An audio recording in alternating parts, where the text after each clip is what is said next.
While the Ghana Empire was gradually declining, the Soninke people who left its cities helped found several smaller kingdoms. The small Soninke states of Kaniaga, Diara, and Mema rose to the south of Ghana. The savanna lands there were closer to the upper Niger River and its tributaries and had a less harsh climate.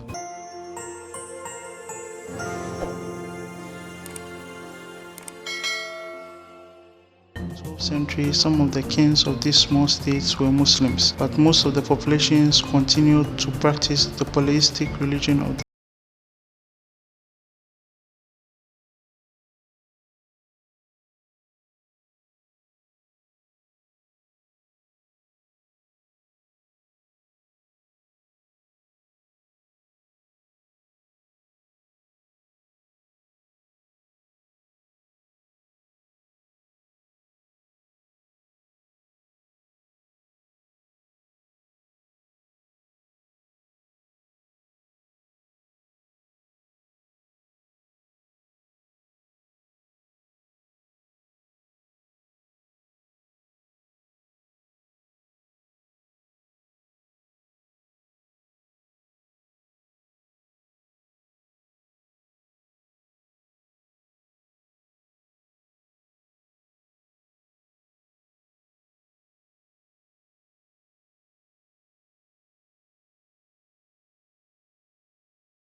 I had to search for a new wife, the special woman who would give birth to the hero. So as the story goes, after a long search for this special woman, she was found and located in the kingdom of Donikiri. Her name was Sogolon Kunde and was the sister of the Mansa or king of Donikiri. Sogolon was said to be an ugly, hunchbacked woman, but she had frightening powers as a sorceress and was recognized as the woman who was destined to give birth to this great hero. She was brought to Farakoro and married Magan Kumfara. Magan's other wives were jealous of the diviner's prediction and did everything they could to stop Sogolon from giving birth to the hero. After several years of trouble, Sogolon had the baby, but the child was born crippled. He was called Sogolon's Jara, where Jara means lion, which was shortened to be Sunjata. It took years for Sunjata to learn to walk, and when he finally did, he became a great fighter and hunter. One of Magan's wives had a son who was older than Sunjata, and knowing about the fetish priest's prediction of Sunjata being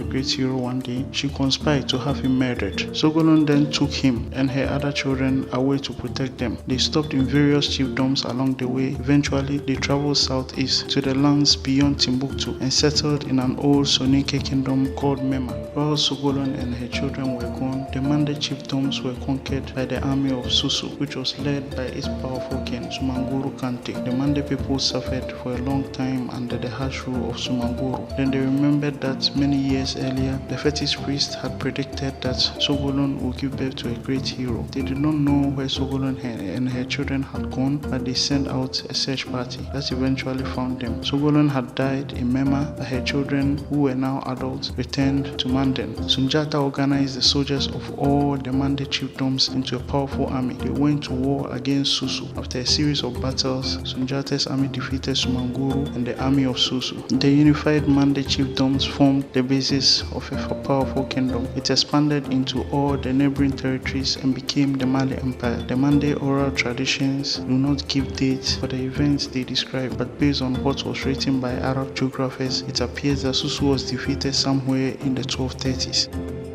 The story of Sunjata, which is related with much detail in the oral traditions, is briefly summed up by Ibn Khaldun. Quote, "Their greatest king, who overcame the Susu, conquered their country and seized power from their hands, was Marijata. He ruled for 25 years, according to what they relate. Marijata seemed to be one of the popular names or titles given to Sunjata when Ibn Khaldun wrote, the Mansa was the head of government and the fount of all power. He was surrounded by high administrators and dignitaries, chosen from among the descendants of Sundiata's companions. In Mande itself, the village or Dugu was the basis of the political structure. In general, villages were inhabited by descendants of a common ancestor. A number of villages under the authority of a chief formed a province or Kafu or Jamana. Initially, the king of Mande was a chief among other chiefs. It was the unification of the provinces of Do, Geri, and Banku which made the Keita chief a powerful king. Through the conquest of Sundiata and his successors, the king of Mande became Mansa or emperor, having a number of kings under him. The descendants of Sundiata's generals, a military aristocracy surrounding the Mansa,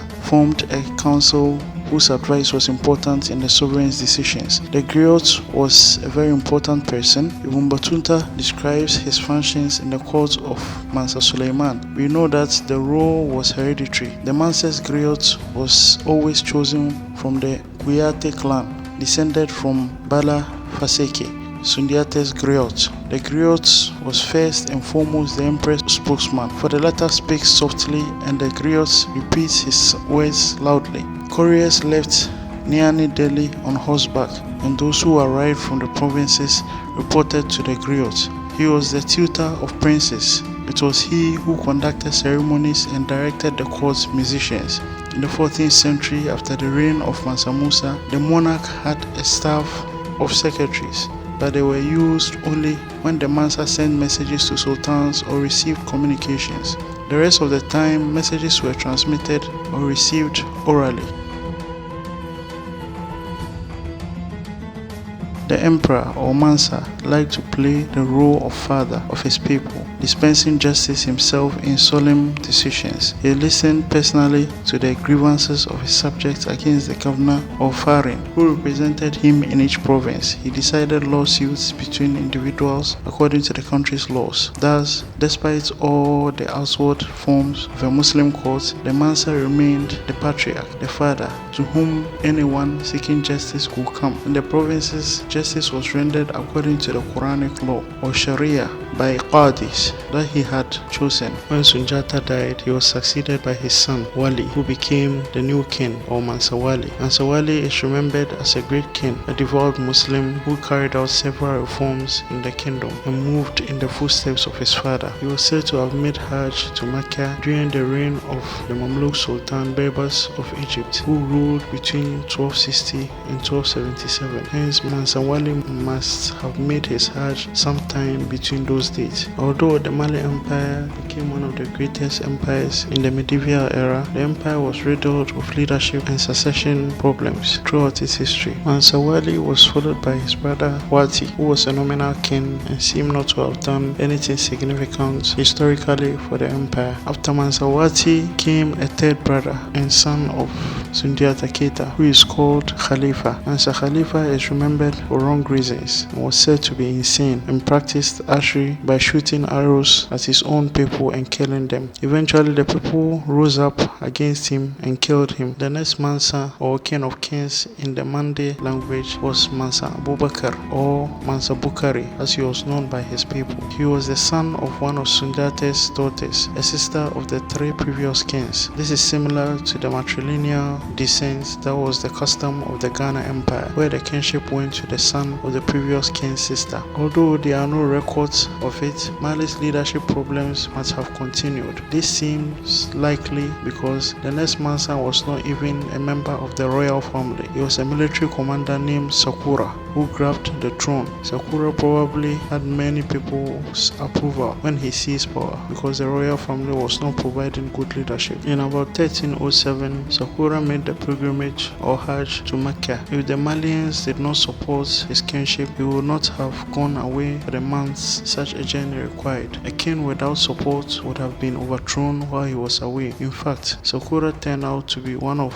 Mali's greatest kings. He brought political stability to the empire. He enabled trade from North Africa to flourish and increase Mali's prosperity. Sakura also expanded the empire into new regions. He pushed the eastern frontier into the Songhai lands. It was probably during the reign of Sakura that Mali also took control of the kingdom of Gao. Unfortunately, Sakura was killed on his way back from Hajj. Since he was not a member of the royal family, the kingship then passed on to two of Sunjata's descendants. Neither of them left any important deeds. After their reigns were over, the power passed to the descendants of Sunjata's brother, Mandenbori. Mandenbori's descendant, Mansa Musa, who proved to be one of the greatest rulers of the Mali Empire and the richest man in human history. The next Mansa after Mansa Sakura was Mansa Gao, who ruled the empire from 1300 to 1305. Mansa Gao was one of the two sons of Kolon Khan. Kolon Khan was a sister of the legendary founder Sunjata Keita. The Mansa assumed the throne following the murder of the usurper Sakura on his return from the Hajj. He ruled until 1305 when he was succeeded by his son Muhammad bin Gao. Muhammad bin Gao ruled the empire until 1310 when he was succeeded by his uncle Abubakar II. Almost everything known about Mansa Abubakar II is from the account of Shihab al-Umari, who was an Egyptian historian. Al-Umari visited Cairo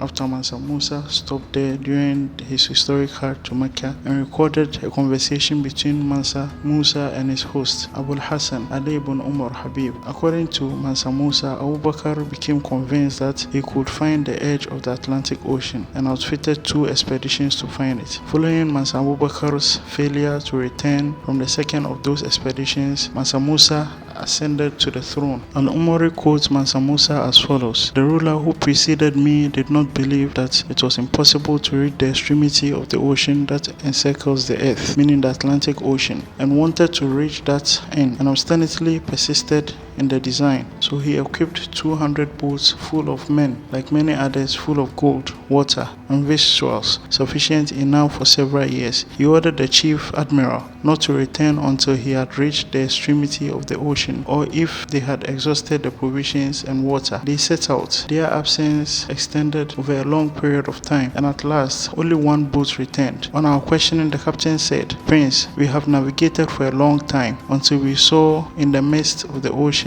as if a big river was flowing violently.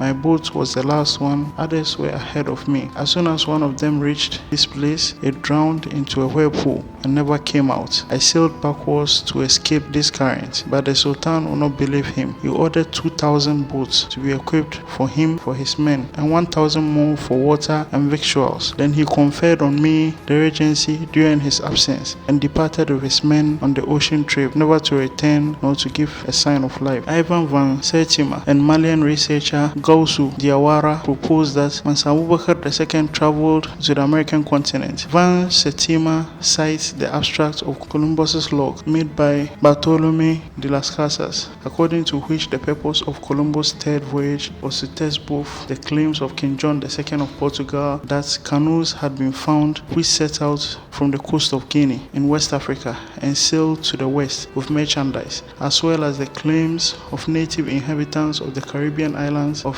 Hispaniola that from the south and the southeast had come black people whose spears were made of a metal called guanine, which was parts gold, silver, and copper. Recent evidences discovered by archaeologists and historians show that it is possible that Mansa Abubakar's voyage reached the American continent about 2 centuries before the voyage of Christopher Columbus. Mansa Musa was famous for his piety, which is devotion to his religion, and generosity. His 25-year reign from 1312 to 1337 is thought of as the golden age of the Mali Empire. The Islamic scholar Ibn Kathir reported that Mansa Musa was a young, handsome man who had 24 lesser kings under his authority. Al-Umaru was told that Mansa Musa had conquered 24 cities, each with its surrounding districts with villages and estates, and that his palace was rich and splendid. The royal flag that flew over Mansa Musa when he rode out on horseback was yellow with a red background. When the Mansa officially met with people, he carried golden weapons, including a bow and arrow. Golden weapons are seen as symbols of royal power in Mali. Mansa Musa sat on a large ebony throne that was on a raised platform with elephant tusks along the sides. Behind the king stood about 30 slaves, including slaves from Turkey and Egypt. Over the Mansa's head, one of the slaves held a large silk sunshade topped by a golden falcon. The lesser kings sat in 2 rows on both sides, and beyond them were the commanders of the cavalry. In front of the Mansa stood the sword bearer or chief executioner and a chief spokesman called a Jelai. The Mansa never spoke aloud in public, but whispered what he wanted to say to the Jelai, who would make the announcement. Music accompanied his public appearances. There were different sized drums, trumpets made of elephant tusks, and a kind of xylophone called the bala that is famous for its beautiful sound. There were always 2 horses, far more expensive than camels, tied nearby, ready for the Mansa to ride whenever he needed them. Of all the sub-Saharan West African rulers who made the pilgrimage or Hajj to Mecca, Mansa Musa was the most famous. When he was preparing for the journey, he consulted his diviners to find out the best time to leave. The diviners told Mansa Musa he should wait until a Saturday that will fall on the 12th day of the month. This meant that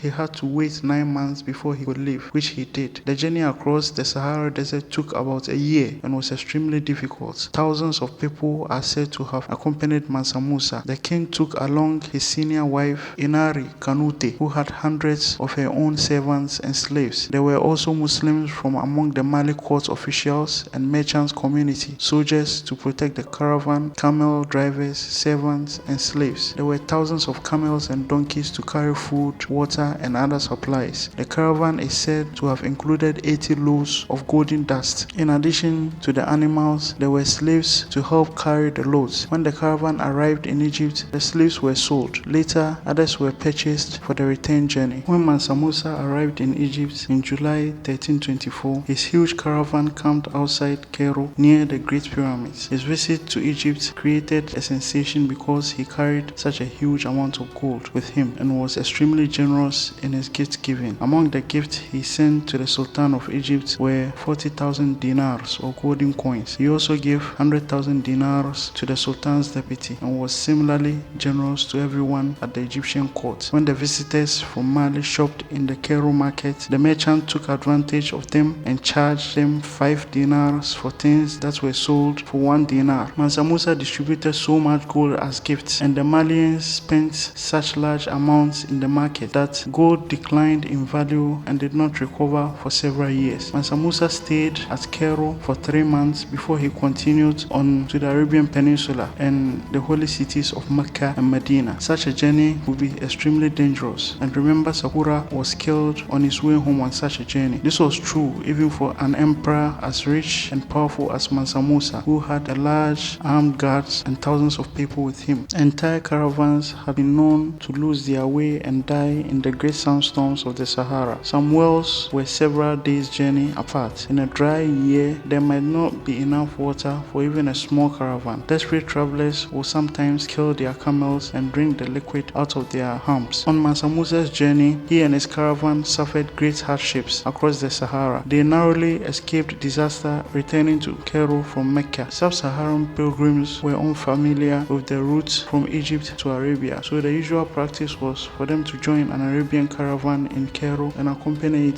to Mecca. According to Ibn Khaldun, when Mansa Musa and his entourage were returning from Mecca to Cairo, they got separated from the main caravan. Without any Arabian companions to show them the way, they were completely lost and could not find water. They wandered until they finally came to the seashore at Suez, where the Suez Canal would be built more than 5 centuries later. They ate whatever fish they could find, and anyone who strayed from their main group was kidnapped by local Bedouin people, nomads who wandered the Arabian Peninsula, and taken as a slave. The survivors were finally rescued, but according to Muhammad al-Hussein al-Makarizi, an Egyptian historian and geographer, as many as a third of Mansa Musa's people and camels died. By the time Mansa Musa was ready to return to Mali, he had used up all his gold. To pay for his journey home, he had to borrow money at a very high interest rate. Like any traveler to foreign lands, Mansa Musa saw things he wanted to take home with him. In his case, there were also some people he wanted to take home. When he was in Mecca, he offered 1,000 misqals to any shurafa or direct descendants of the Holy Prophet Muhammad, peace be upon him, who would go back to Mali with him. 4 of them eventually agreed to go. They accompanied him with his families and settled permanently in Mali. Mansa Musa also returned with an Arab architect, a person who designed buildings from Spain named Abu Ishaq al-Sahili. The architect built Mansa Musa a rectangular house with a dome on top. The house was covered with plaster that was decorated with beautiful designs.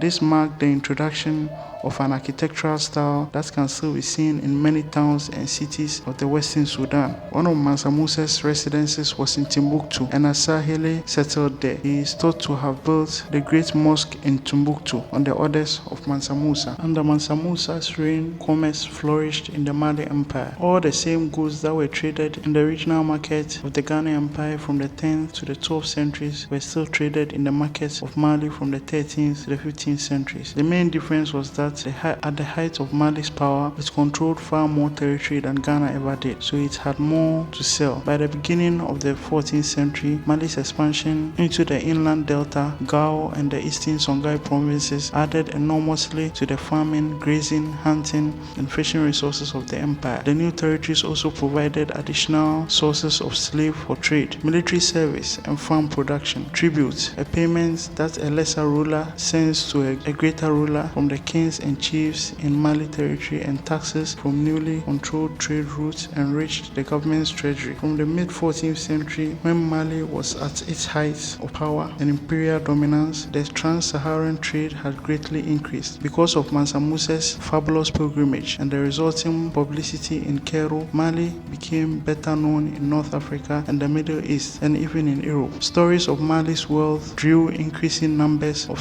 North Africans to trade deals across the Sahara. In the decades following Mansa Musa's pilgrimage, Egyptian traders were regular visitors to Mali. The people who lived in Mali's commercial centers, such as Walata, were dressing in clothes imported from Egypt. Mansa Musa sent diplomats and opened an embassy in Morocco, which stimulated trade with the Maghreb. During his long return journey from Mecca in 1325, Mansa Musa heard news that his army, led by one of his generals, Sagmendia, captured Gao. The city of Gao had been within the empire since before Sakure's reign and was an important, though often rebellious, trading center. Mansa Musa made a detour and visited the city, where he received as hostages the 2 sons of the Gao king, Ali Kolon and Suleiman Nar. He returned to Nian with the 2 boys and later educated them at his court. Mansa Musa embarked on a large building program, raising masjids or mosques and madrasas or schools in Timbuktu and Gao and other cities, most notably the ancient center of learning of Sakura Madrasa or University of Sakura was constructed during his reign. During this period, there was an advanced level of urban living in the major centers of Mali. With his development of the city of Timbuktu and introducing scholars from the Arab world to the city, Timbuktu soon became the center of trade, culture, and Islam. Markets brought in merchants from Hausa land, Egypt, and other African kingdoms. A university was founded in the city, as well as in the cities of Jenne and Segou, and Islam was spread through the markets and university, making Timbuktu a new era of Islamic scholarship. News of the Malian Empire's cities of wealth even traveled across the Mediterranean to southern Europe. The University of Sakure in Timbuktu was restored under Mansa Musa's reign of jurists, astronomers, and mathematicians. The university became a center of learning and culture, drawing Muslim scholars from around Africa and the Middle East to Timbuktu. In 1330, the Kingdom of Musi invaded and conquered the city of Timbuktu. Gao had already been captured by Mansa Musa's general. Mansa Musa quickly regained Timbuktu, built a rampart and stone fort, and placed a standing army to protect the city from future invaders. By the end of Mansa Musa's reign, the Sokoto University had been converted into a fully staffed university with the largest collection of books in Africa since the Library of Alexandria. The Sokoto University was capable of housing 25,000 students and had one of the highest libraries in the world, with roughly 1 million manuscripts. The date of death of Mansa Musa is highly debated among modern historians and Arab scholars who recorded the history of Mali. According to an account by Ibn Khaldun, Mansa Musa was alive when the city of Tlemcen in Algeria was conquered in 1337, as he sent a representative to Algeria to congratulate the conquerors on their victory.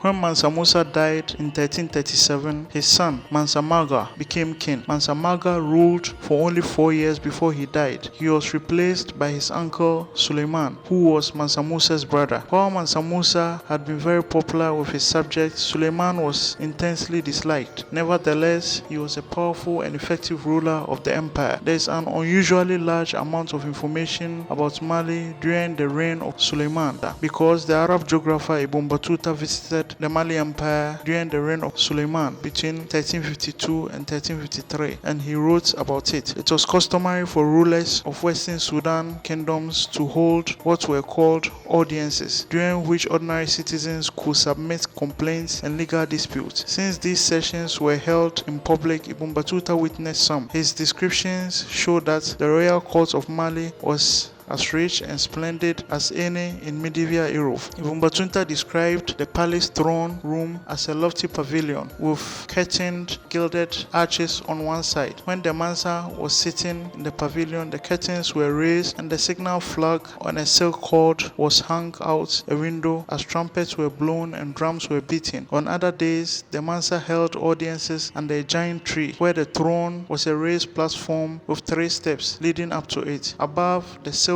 cushioned throne was a large silk sunshade topped by a golden falcon, similar to the one at Mansa Musa's court.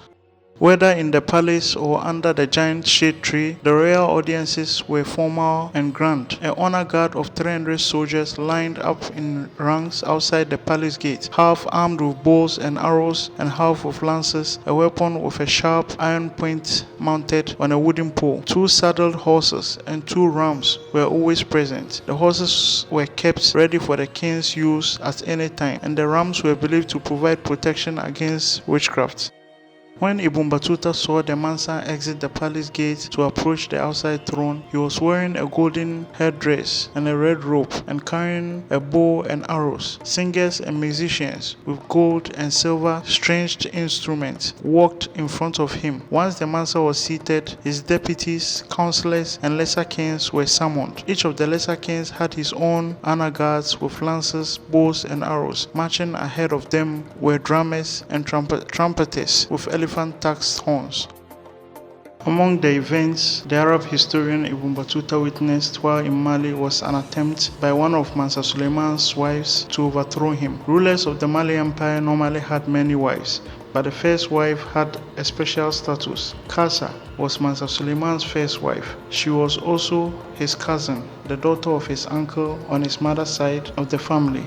Ibn Battuta said that she had the status of a queen and was Mansa Suleiman's partner in rule, according to the local custom. According to Ibn Battuta, one day Mansa Suleiman had Kasa put in prison and replaced her with a wife named Banju, who was not from the royal family. Everyone at the court was upset because Kasa was a popular aristocrat and nobody knew why she had been imprisoned. Before long, Kasa was released and was allowed to go out riding on her horse every morning with her slaves to accompany her. But because she had been pardoned for a crime, she had to stand near the Mansa's throne with her face covered by a veil. The events involving Kasa caused so much gossip among the people around the court that finally one day the Mansa gathered them all together and had his chief Jalai, Duga, announce to them that Kasa had committed a serious crime. Then one of Kassa's slave girl was brought in. She was tied up and was ordered to tell her story.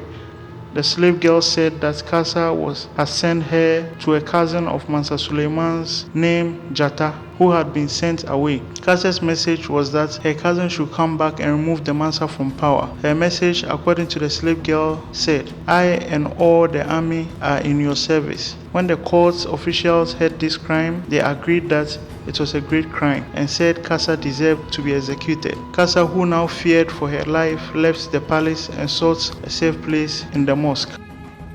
Mansa Suleiman died in 1360 after ruling for 24 years. His son, Kamba, took over the throne, but that same year, civil war broke out. Suleiman's sons and the sons of his brother Mansa Suleiman were fighting over who would be king. Kamba died after only 9 months in power. He was followed by Marijata II. He was the grandson of Mansa Musa and the son of Mansa Maga, who had died after only 4 years in power. Mansa Maga had ruled the country for his father, Mansa Musa, while he was on his pilgrimage, Hajj. Then when Mansa Musa died, Maga took over the power, but Mansa Musa's brother Suleiman was the next eldest and had expected to step into power when Mansa Musa died. Since Mansa Musa's son Maga died only after 4 years in power, it has been suggested that Suleiman killed him. Once in power, Marijata II proved to be a vicious tyrant, a ruler who uses his power in a cruel and unreasonable way. He caused much suffering among his subjects. Ibn Khaldun talked to a man who lived in Mali at the time and was told that Marijata II ruined their empire, squandered their treasure, and all but demolished the edifice of their rule. One of the king's most notorious deeds was to sell huge gold nuggets at a cheap price to some Egyptian traders. The person Ibn Khaldun interviewed described it as a boulder that was regarded as Mali's most precious national treasure. After years of abusing his subjects and stealing from his country, Marijata II fell. When Marijata II died in 1373, his son Musa was appointed the next king. Mansa Musa II was not at all like his father. He was a fair, wise, and a considerate ruler, but he was too weak to maintain control of his kingship. Mansa Musa II had a very strong and ambitious advisor who managed to take control of the government. Although the advisor's name was Marijata, he was not believed to have been a member of the royal family. To avoid confusion, he was known as Marijata III. Mansa Musa II was still the recognized Mansa, but he was kept hidden and became a mere puppet of Marijata III. Marijata took all the power into his hands. The Mali Empire had already been seriously weakened by the civil war that followed Mansa Suleiman's death and by the irresponsible reign of Marijata II. Even though Marijata III was not the recognized Mansa, he worked hard to revitalize Mali's imperial power. He sent the army into the Sahara to fight the Tuareg for control of the salt and copper sources near Takada. He also renewed or expanded Mali's control over the eastern frontier beyond Gao. Another power struggle began when Mansa Musa II died in 1387. He was followed by his brother Mansa Maga II, who was also weak. Once again, a member of the royal family was only a puppet ruler controlled by a powerful government official. Mansa Maga was killed after only 1 year as king. He was replaced by Sandaki, a member of the Imperial Council. Sandaki had married Mansa Musa II's mother, but he was not part of the ruling family and had no right to be king. After only a few months in power, Sandaki was assassinated by a member of the royal family. Finally, in 1390, the throne of Mali was recaptured by Mahmud Keita, a descendant of Sunjata, the great hero. Mahmud is the last of the Malian Mansas mentioned by the Arab geographers. Others are mentioned in the oral tradition by the Malians themselves, but they are not associated with any date, so there is no way to know how they fit within the historical picture. By the end of the 14th century, generations of power struggles and weak leadership had undermined Mali's power. The time was approaching when it would be impossible to maintain control over the empire's distant frontiers. Mali lost control of Timbuktu in 1433. Beyond the Niger Bend, the more distant eastern provinces, including Gao, had probably been lost before that. Sometime around 1460, a king of Gao named Suleiman Dama attacked Mema, which had been one of Mali's provinces west of Timbuktu. After Suleiman Dama, the next ruler of Gao was Si Ali Beri, sometimes spelled Sunni Ali. He transformed that kingdom into an empire that would replace Mali as the great power of the Western Sudan. It is known from the Tarikh-e-Sudan that Mali was still a sizable state in the 15th century. The Venetian explorer Alvise Cadamosto and Portuguese traders confirmed that the people of the Gambia were still subject to the Mansa of Mali. Upon Leo Africanus' visit at the beginning of the 16th century, his descriptions of the territorial domains of Mali showed that it was still a kingdom of considerable area. However, from 1507 onwards, neighborhood states such as Diarra, Great Fulu, and the Songhai Empire chipped away at the outer borders of Mali. In 1542, the Songhai invaded the capital of Mali, Niani, but were unsuccessful in conquering the empire. During the 17th century, the Mali Empire faced incursions from the Bamana Empire. After successful attempts by Mansa Musa to conquer Bamana in 1670, the Bamana sacked and burned Niani, and the Mali Empire rapidly disintegrated and ceased to exist, being replaced by independent chiefdoms. The Ketes retreated to the town of Kangaba, where they became provincial chiefs.